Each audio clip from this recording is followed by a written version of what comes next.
बिस्मिल्लाहिर्रहमानिर्रहीम। अस्सलाम वालेकुम। आप देख रहे हैं व्यूज़ मैटर। मैं हूं मुर्तज़ा डार। एक सहाफ़ी हैं जिनका नाम है शाहिद असलम। कल उनको लाहौर से गिरफ़्तार किया गया है, हिरासत में लिया गया है और उनको हिरासत में लिया है FIA ने। सहाफ़ी हैं, वो बोल न्यूज़ के साथ मुंसलिक हैं और इन्वेस्टिगेटिव जर्नलिज़म के हवाले से उनकी पहचान है। अखबार के लिए काम करते हैं और डिजिटल और साथ साथ टेलीविज़न के लिए भी अपनी खिदमात सर अंजाम देते हैं।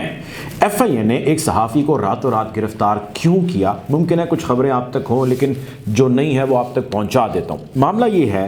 कि इनको गिरफ़्तार करके सबसे पहले तो पहुँचा दिया गया इस्लामाबाद, और जब इनको पहुंचाया गया तो इनको पेश किया गया जुडिशल मजिस्ट्रेट उमर बशीर साहब की अदालत में। इनको FIA में से एंटी करप्शन सेल ने गिरफ़्तार किया या उनकी मुद्दत के अंदर या उनके रिमांड उन्होंने पेश किया इनका आगे। अब इनके ऊपर इल्ज़ाम जो है वो ये है कि इन्होंने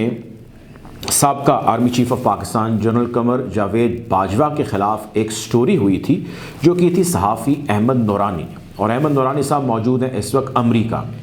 अहमद नूरानी साहब की उस स्टोरी में इन साहब ने इन पे इल्ज़ाम ये है कि इन्होंने सहूलतकारी का काम किया है, यानी कि इन्होंने इन्फॉर्मेशन कुछ प्रोवाइड की है उनको जो ये देने के मजाज नहीं थे, और जो इन्फॉर्मेशन है उसमें FBR से लिया गया रिकॉर्ड और उस रिकॉर्ड को लेने के बाद फराहम करना अहमद नूरानी को, जिस की बेस पर या वन ऑफ द फैक्ट्स की बेस पर उन्होंने स्टोरी पब्लिश की against former army chief general Qamar Javed Bajwa, जिनमें उन्होंने इल्ज़ाम आयद किया कि इन्होंने बतौर आर्मी चीफ अपने टेन्योर के अंदर कितने अरब रुपए की करप्शन की है। अच्छा, उस करप्शन के हवाले से तहकीकात या इन्वेस्टिगेशंस होना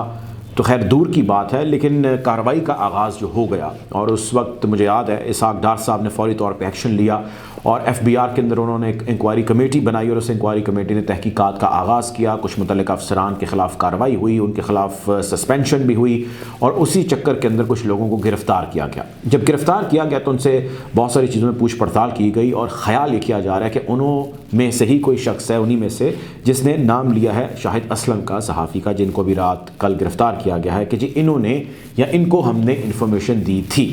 और इन्होंने आगे इन्फॉर्मेशन जो है वो अहमद नूरानी को दी है। अब इनके पास एक अदद लैपटॉप है और वो लैपटॉप खासी अहमियत का हामिल है, क्योंकि उस लैपटॉप के अंदर बहुत सारा मवाद है जिस मवाद के हवाले से FBR और FIA दोनों कंसर्न्ड हैं। अब उस लैपटॉप को ये ओपन कर नहीं पा रहे, वो ओपन एक शख्स कर सकता है और उसका नाम है शाहिद असलम, जिसको गिरफ़्तार किया है। अब शाहिद असलम से उस लैपटॉप के अंदर मज़ीद मालूमात या एक्सेस या इन्फॉर्मेशन लेने के लिए उनको उसका पासवर्ड दरकार है, और वो पासवर्ड शाहिद असलम साहब कहते हैं कि मैं मर जाऊंगा लेकिन इसका पासवर्ड इनको कभी नहीं दूंगा। आज जब उनको पेश किया जा रहा था अदालत के अंदर, तब भी उन्होंने उनकी हिरासत के अंदर ऊंचे ऊंचे नारे लगाए। उन्होंने कहा जी गला कटवा लूँगा लेकिन मैं इनको पासवर्ड जो है वो किसी सूरत में नहीं दूँगा। अब इस लैपटॉप के अंदर किसके कौन कौन से राज छुपे पड़े हैं, कौन से ऐसे कागज़ात हैं, कौन सी ऐसी दस्तावेज़ात हैं जिनकी रसाई FBR या FIA फौरी तौर पे हासिल करना चाहता है और शाहिद साहब उसको देने से कासिर हैं। ये वो चीज़ें हैं जो हम अपने सोर्सेज से और कुछ हमारे सामने जो चीज़ें थी उससे हम इकट्ठी कर पाए। अब सवाल ये है कि वो पासवर्ड मामला जो है ज़ाहिर है वो यकीनी तौर पे हासिल करने की वो कोशिश करेंगे, और इसके लिए जो कानूनी रास्ता इख्तियार किया गया है वो ये इख्तियार किया गया है कि आज जब जुडिशल मजिस्ट्रेट साहब की अदालत में इनको पेश किया गया तो जुडिशल मजिस्ट्रेट साहब से इनका 2 रोज़ा जिस्मानी रिमांड भी ले लिया गया है। और जिस्मानी रिमांड में मोस्टली जो रूटीन के ऐसे केसेस होते हैं उसके अंदर जो है वो तशद्दुद भी किया जाता है, को फेंटा लगाया जाता है, जिसके बाद जो भी बंदा अरेस्टेड होता है जिसको लगाया जा रहा होता है उससे सवालात जिनका जवाब हासिल नहीं हो पा रहे होते उनको हासिल करने की कोशिश की जाती है। इसी किस्म का बर्ताव एक्सपेक्ट किया जा सकता है। वन ऑफ द पॉसिबिलिटी है कि शाहिद असलम के साथ हो सकता है, लेकिन चूँकि वो एक सहाफ़ी हैं, तमाम मीडिया की नज़रें उनके ऊपर जुड़ी हुई हैं, मुमकिन है कि उस हद तक ना जाया जाए, बट किसी से आजकल इस किस्म की बईद नहीं है कि वो किस हद तक जा सकता है या नहीं जा सकता। अब मैं शाहिद साहब के बारे में बता दूँ, शाहिद साहब को मैं ज़ाती तौर पे भी जानता हूँ और शाहिद साहब के साथ मेरी मुलाकातें भी हैं। ज़ाहिर हम एक कॉलीग हैं, एक ही प्रोफेशन के अंदर हम काम करते हैं, और अभी गुज़िश्ता चंद महीने पहले भी हम एक टॉक शो के ऊपर, एक टेलीविज़न के ऊपर जो है वो हम बैठे थे, और मेरे साथ वो बतौर पैनलिस्ट या बतौर मेहमान भी उस टॉक शो के अंदर बैठे हुए थे। मैंने उनको जितना आज तक एज ए जर्नलिस्ट पाया, काफ़ी प्रोफेशनल उनको मैंने पाया, और उन्होंने अपने काम के साथ सिंसेरिटी जो है वो हमेशा रखी, डेडिकेशन रखी, और कोशिश जो मैंने उनके काम में देखी उनके नज़दीक हमेशा वो थी कि इम्पार्शल जो है वो न्यूज़ को वो हमेशा प्रेजेंट करते थे। अब کہانی یہ ہے کہ کیا صحافی کو اس طرح گرفتار کیا جا سکتا ہے؟ تو اس کا جواب ہے نہیں۔ وہ جواب اس کا نہیں اس لیے ہے کہ صحافی کو ایف آئی اے گرفتار بھی ایس او پیز کے تحت کرتی ہے، اور ان ایس او پیز جو ایف آئی اے کے ہی وضع کردہ ہیں صحافتی تنظیموں کے ساتھ مرحلہ وار گرفتاری عمل میں آتی ہے۔ اس میں سب سے پہلی چیز یہ ہے کہ آپ پی ایف یو جے یعنی جو صحافیوں کی جرنلسٹک کی تنظیم ہے اس کو آپ انٹیمیٹ کرتے ہیں، انفارم کرتے ہیں۔ دوسری یہ کہ آپ نوٹس اس صحافی کو یا شخص کو بھجواتے ہیں۔ تیسرا یہ کہ اس کی طلبی کرتے ہیں۔ چوتھا یہ کہ اس سے جواب پوچھتے ہیں، اور جواب ان پرسن بھی پوچھ سکتے ہیں، ریٹن ای میل یا میل کے ذریعے بھی آپ اس سے پوچھ سکتے ہیں، اور اس کے بعد انکوائری کرتے ہیں، اور اگر اس میں ڈسسیٹسفیکشن ہو تو اس کے بعد آپ اس کی گرفتاری کے لیے جو ہے وہ آگے بڑھتے ہیں۔ یہ 5 سٹیپ میں نے آپ کو بتائے، ان میں سے ایک سٹیپ کے اوپر بھی عمل نہیں ہوا، اور کل رات لاہور سے ان کو حراست میں لیا گیا، اسلام آباد شفٹ کر دیا گیا۔ اب وہ کسٹڈی میں ہے ایف آئی اے کی، وہاں پہ کیا ہو رہا ہے۔ اور یہ وہی ایف آئی اے، بڑی انٹرسٹنگ کہانی ہے، یہ وہی ایف آئی اے ہے جس کی بیٹ یہ کئی سالوں سے کر رہے ہیں، اور ایف آئی اے میں ان کے ذاتی طور پہ بھی بہت اچھے تعلقات ہیں، اور انفارمیشن کے مطابق ڈی جی ایف آئی اے بھی ان کو بہت اچھے طریقے سے جانتے ہیں، جان پہچان ہے۔ سو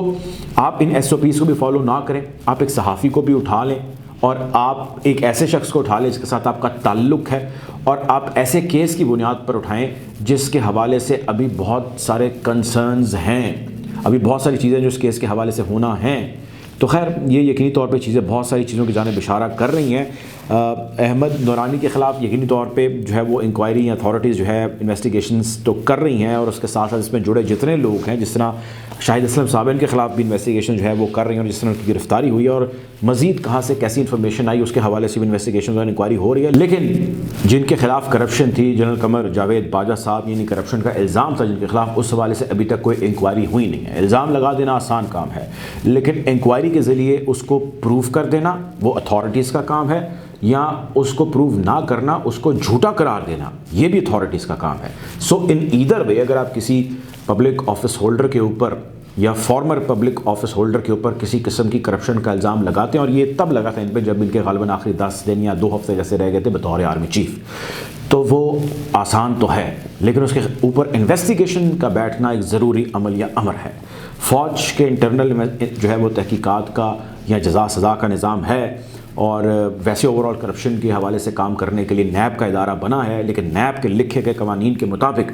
وہ نہ ہی فوج کے خلاف کرپشن کے کیسز کی تحقیقات کر سکتا ہے، اور نہ ہی عدلیہ کے خلاف کرپشن کے کیسز کی تحقیقات کر سکتا ہے۔ انٹرنلی ہی یہ دونوں انسٹیٹیوشنز اپنی تحقیقات کرتے ہیں، اور تاریخ میں ہم نے بہت سینئر آفیسرز پر لگے الزامات تو دیکھے، لیکن اکاؤنٹیبلٹی زیادہ سخت ہم نے جونیئر کیڈر کے آفیسرز کے خلاف دیکھی۔ اپر میں بھی ہے لیکن ویری فیو ایکسیپشنز۔ بہرحال جی ہم کوشش کریں گے کہ آپ کو شاہد اسلم کی حراست میں ہونا، ان کی گرفتاری کے حوالے سے بات چیت جو ہے ابھی تک کی اتنی ہو رہی ہے، جو ڈیولپمنٹ ہے، جو فیکٹس ہیں، جو خبریں آپ کے ساتھ شیئر کرتے ہیں، صحافتی تنظیمیں اس کو کنڈیم کر رہی ہیں، شدید کنڈیم کر رہی ہیں، اور ان کا کہنا یہ ہے کہ یہ ایز پر ایس او پی جو ہے اریسٹ ان کو نہیں کیا گیا، وائلیشن کی گئی ہے۔ اگر ایس او پیز کے تحت اریسٹ کیا جاتا تو کوئی پاسبلٹی ہو سکتی تھی کہ صحافی جو ہے وہ یقینی طور پہ اس کو پروٹیسٹ نہ کرتے، اس کے خلاف یا اس کی کنڈیمنیشن نہ کرتے۔ آپ کو اس سے باخبر رکھیں گے۔ اب تک کے لیے اتنا ہی، اپنا خیال رکھیے، اللہ حافظ۔